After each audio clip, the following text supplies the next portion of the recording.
2026년도 한 해 동안 여러분 가정에 평안과 은혜가 충만하시기를 간절히 바랍니다. 어떤 분이 새해를 시작하면서 이런 10가지 제안을 해주셨습니다. 함께 나누면요. 시간을 귀중히 여기라. 즐거움으로 일하라. 단순하게 살라. 친절하게 대하라. 책임을 지라. 과욕을 품지 말라. 참으라. 개척자의 기쁨을 맛보라. 꾸준히 천천히 달리라. 영원이란 해변에 새해라는 큰 발자국을 남기라. 2026년도 한 해 성공적이고 희망찬 한 해 되시기를 간절히 바랍니다. 우리 어렸을 때 보면은 이 숨바꼭질이라는 놀이를 많이 하고 놀았습니다. 어린이들이 아주 좋아하는 그런 놀이이죠. 술래가 눈을 감고 하나, 둘, 셋 이렇게 세어 나가면 아이들이 그 사이에 자기들 몸을 숨길 곳에 가서 숨습니다. 그래서 이제 다 숨었니? 물어보고 나서는 또 멍청하게 네, 응 대답하는 친구는 이제 그럼 제일 먼저 잡히죠 이제. 그래서 이제 술래가 하나씩 이제 찾아가는 것이 이제 술래 잡기인데요. 숨바꼭질인데요. 성경에서도 보면 이 최초의 숨바꼭질이 등장을 합니다. 이 창세기 3장이죠. 아담과 하와가 죄를 짓고 나서 나무 사이에 숨어버립니다. 하나님께서 아담과 하와에게 내가 어디 있느냐고 질문하고 계시는 겁니다. 여러분 중에 혹시 하나님과 숨바꼭질을 하고 계시는 분 계십니까? 여러분 왜 숨고 계십니까? 하나님께서는 아담과 하와를 만드시고 에덴 동산에 거하게 하셨습니다. 그 에덴 동산에 있는 수많은 열매들을 따먹으면서 지낼 수 있도록 베풀어 주셨습니다. 그런데 한 가지 하나님께서 금지한 것이 있었습니다. 우리 창세기 2장 17절 같이 한번 읽어볼까요? 선악을 알게 하는 나무의 열매는 먹지 말라. 내가 먹는 날에는 반드시 죽으리라 하시니라.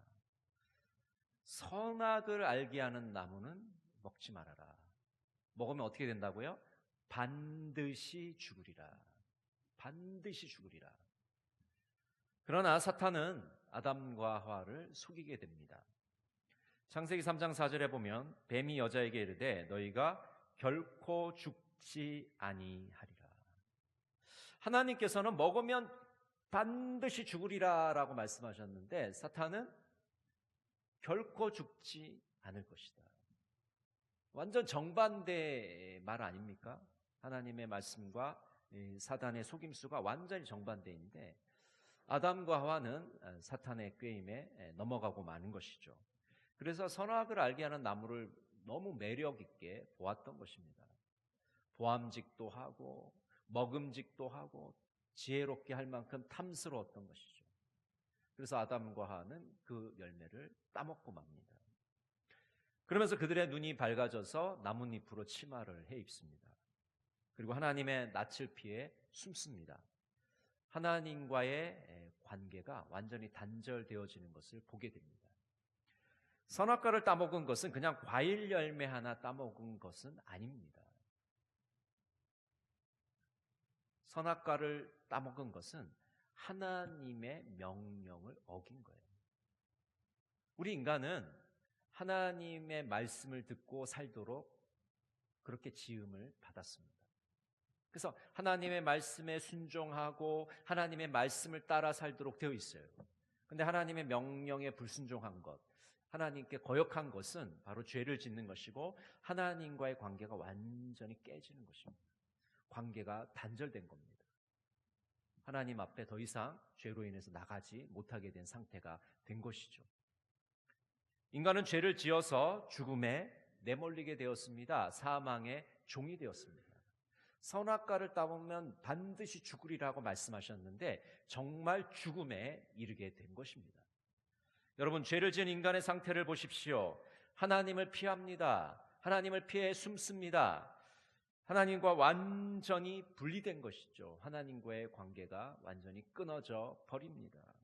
아담과 하와는 수치심을 느끼고 부끄러워합니다. 죄책감으로 두려워합니다. 죄를 지은 인간이 손을 벌벌 떠는 모습을 여러분 보셨을 겁니다. 죄책감이 그를 완전히 지배하고 있는 모습인 것이죠. 죄를 지으면 두려움이 몰려옵니다. 공포가 엄습합니다. 죄를 지은 인간의 상태는 한마디로 어둠 가운데 있게 됩니다. 여러분, 한 해를 시작하시면서 여러분의 영적인 상태를 한번 점검해 보시기를 바랍니다. 여러분은 지금 어떤 영적 상태에 있으십니까?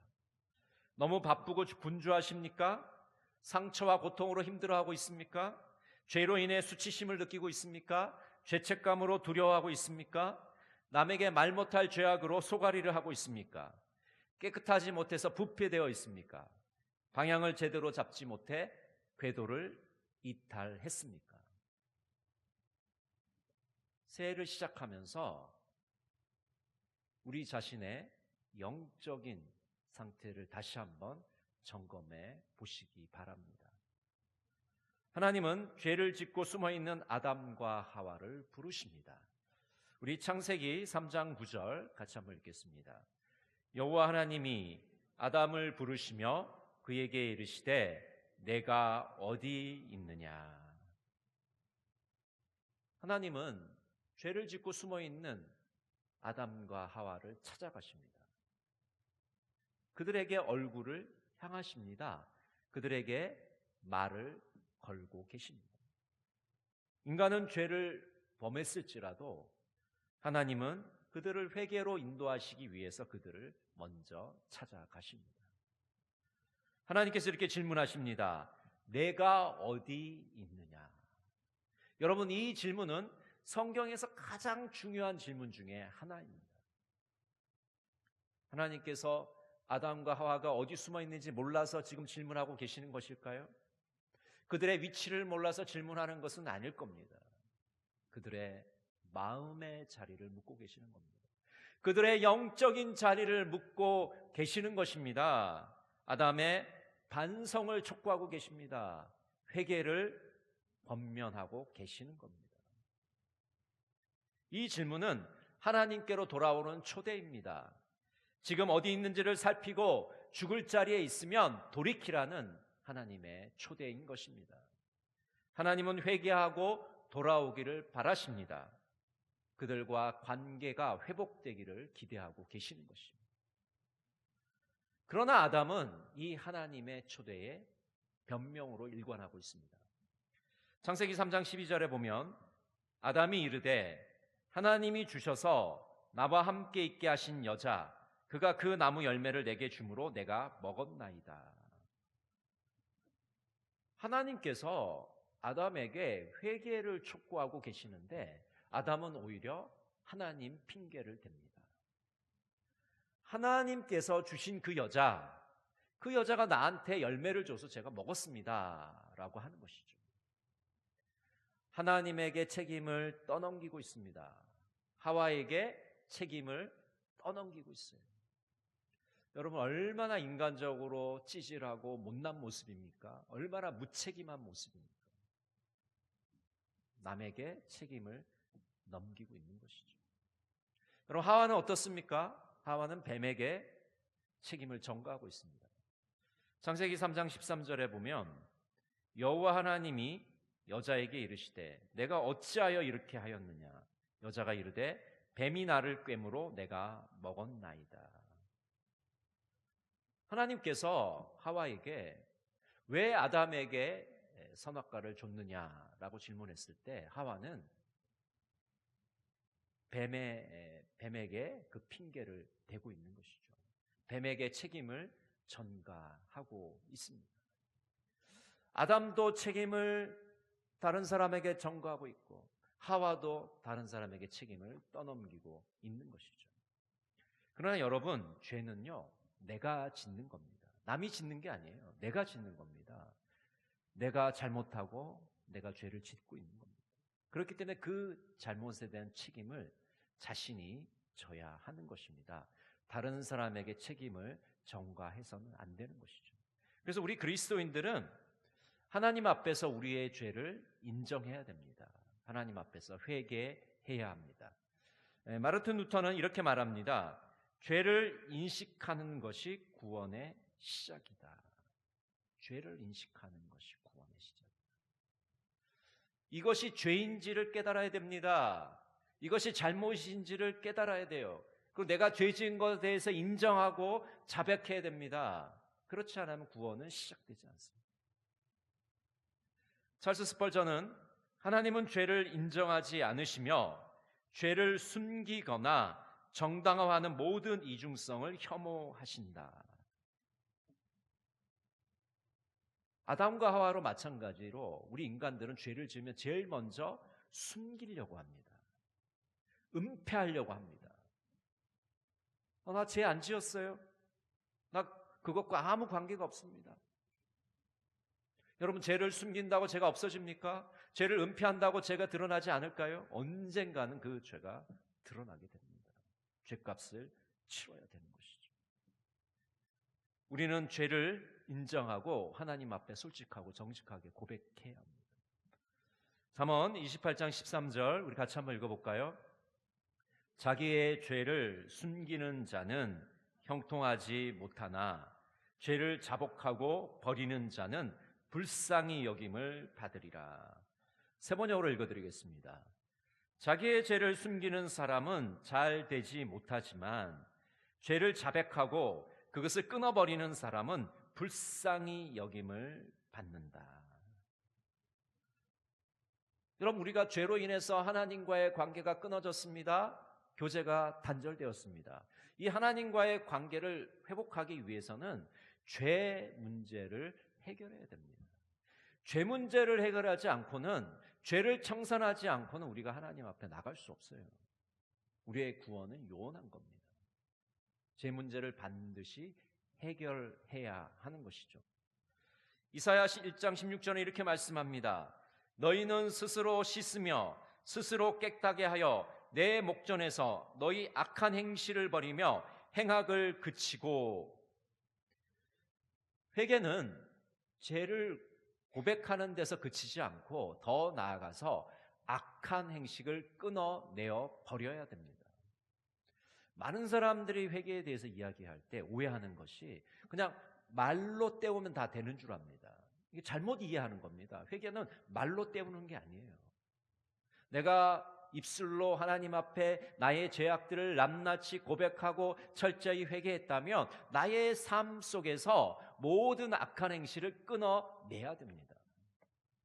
여러분, 우리 스스로 끊어낼 수 있을까요? 아니에요. 성령님의 도우심을 받아서 악한 행실을 끊어내고 똑같은 죄를 반복하지 않으려고 끊임없이 몸부림칠 때 우리가 하나님께 용서함을 받게 되는 것입니다.